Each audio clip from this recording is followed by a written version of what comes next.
Hi, I'm Christina with Tinagirl Life. Today I'm going to make something called Swedish Visiting Cake. It's the perfect cake to whip together if you have people coming over in about 2 hours and you need something really nice to serve them.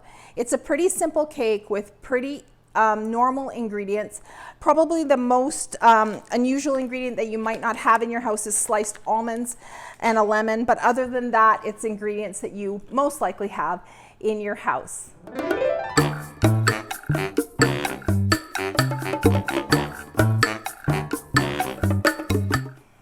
Now, I grew up in a Finnish-Swedish home. My mom's Finnish and my dad is Swedish. So my mom used to bake all kinds of cakes and things like this that we had growing up. And this Swedish visiting cake reminds me of the Brita tort. If you've ever made a Brita tort, this is kind of a bar version of that. Now, I will be making a Brita tort in the future, so make sure you subscribe to my channel so you won't miss out on that. It is truly the best cake you could ever eat. But we're gonna make this today, and this is right up there with that one, and it's really, really good. Let's get started by preparing the pan. I just use a little bit of butter on my fingers to grease the inside of this 9-inch Nordic ware pan. I really love Nordic ware products, and this is a really nice, heavy-duty, good quality pan. So I love making this recipe for Swedish visiting cake. It's actually more of a bar, and it's such a simple European style cake with layers of flavor coming through. You'll really taste the vanilla, almond, and lemon in the base, and it's amazing with a cup of coffee or tea. So the pan is greased, and now we're going to put a layer of parchment over that. And I know that sounds weird, but that's the way you do it, or you'll never be able to get this cake out of the pan. I use 2 sheets of parchment and just layer them in. The next step is to prepare the lemon zest.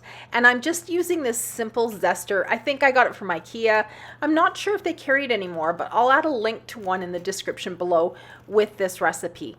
And as you can see, zesting a lemon is super easy, and adding this to the base makes a great layer of flavor.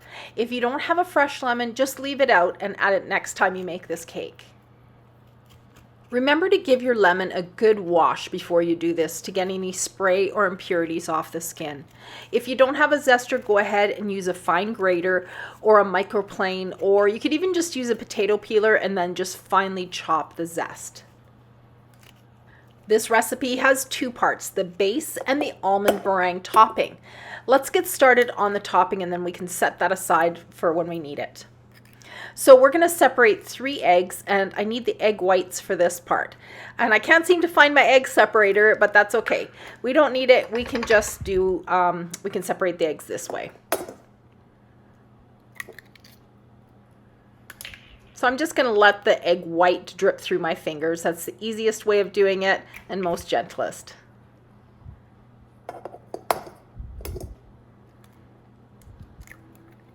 Okay, there we go. The last one. Okay, so we have our 3 egg whites, and to that we're going to add a cup of icing sugar. Just add that in. And a cup and a half of sliced almonds. You specifically want the sliced almonds. It doesn't matter if the almonds have the skin on or not. You just want to make sure they're sliced. Then we're going to use a fork, and we're just going to toss it all together. So it's just the egg whites, icing sugar, and the almonds.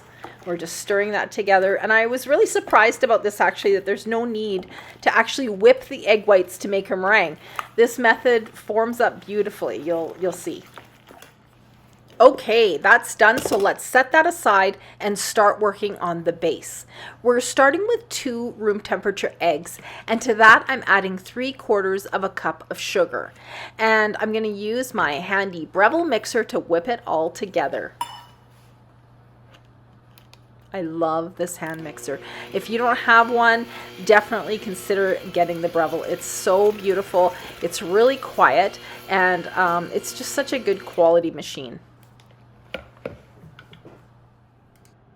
Okay, so now we're going to add my vanilla extract, which I make myself. And let's pour that in. About 1.5 teaspoons.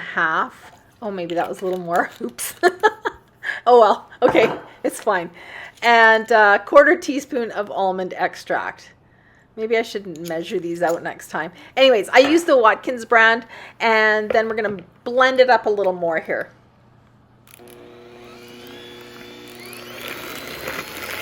So I mixed that for about 2 minutes, and it's hard to see, but the batter has actually lightened up a little bit, and it would have been a little lighter if I didn't put so much of that vanilla in there, but that's okay. It's going to be just fine. Okay, so now it's time to add a cup of flour. Just all-purpose flour is great. Now let's give it another mix just to combine that flour. We have 3 more ingredients that need to go in, and we're going to be adding a cup of softened butter next. Make sure it's soft. It can even be melted and then cooled to room temperature. My butter in this recipe is just soft, so let's add that now. We've given that a good mix, and the butter is fully incorporated, and now we're going to add a quarter teaspoon of salt just to bring out the flavors, and we're going to add our lemon zest. Then we're going to give it a final mix, and we're ready to assemble our cake. All right, so here we go. I've preheated my oven to 350 degrees, and I'm going to be putting this cake in the center rack once it's ready to go in. So let's get this batter onto the pan, and I'm going to be using one of my favorite baking tools here. It's my offset spatula, and I love this thing. I use it for so many things, and it's perfect for things like spreading batter like we're doing, or icing cakes. It's a really, really great tool. So as you can see, I'm using it here to spread the batter. And I'm trying to keep that, that top parchment that's not stuck down in place. And we'll get this right into the corners.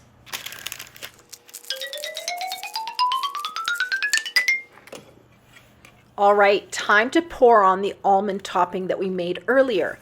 We're just going to layer it on and spread it around evenly across the top. So you can just use a fork for this and make sure that it reaches the edges and the corners. So we want every piece to look beautiful, and that's why we needed to touch all the edges. We don't want any like edge pieces. They're all going to be like middle pieces. So it won't stick to the sides of the pan because we have our parchment in place, and this is going to be amazing. Let's get it in the oven. So I'm putting it in at 350 degrees, right in the middle of the oven. We're going to set the timer for about 30 minutes. I'm going to put my oven on broil for 2 to 3 minutes after that, just to give it a bit of a golden top on it. It looks really pretty. You can serve this dessert warm or at room temperature. If you cover it up, it'll keep well at room temperature for 4 to 5 days. And I actually found that the flavors developed deeper over that time. So you can freeze this cake as well and have it on hand for any unexpected company. All right, it's time to pull it out. You can see it's nice and golden brown on the top, and it looks amazing. I'm gonna serve this actually at room temperature, so I'm gonna let it cool for a bit. Okay, the cake has cooled, and because we buttered the pan, it comes out really easily. This is a cake that will stick like crazy. So make sure you do that step of buttering the pan and then laying down the parchment paper. And then you're able to just lift it out easily and access it so that you can cut it.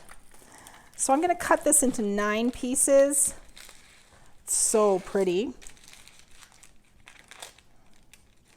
I'm going to serve that up like that. Now I'm going to make some whipping cream for that. So I have one of these kind of whipping cream whippers. So you just literally put cream in there and pop the lid on. This one's by ISI. And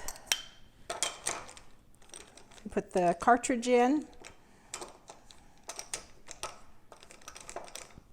screw it on. You can hear the gas going into the canister. And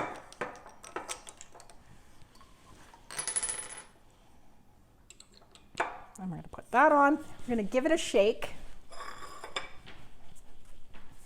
And then I'm going to serve it up with a dollop of whipped cream and a beautiful strawberry. So there you have it, Swedish visiting cake.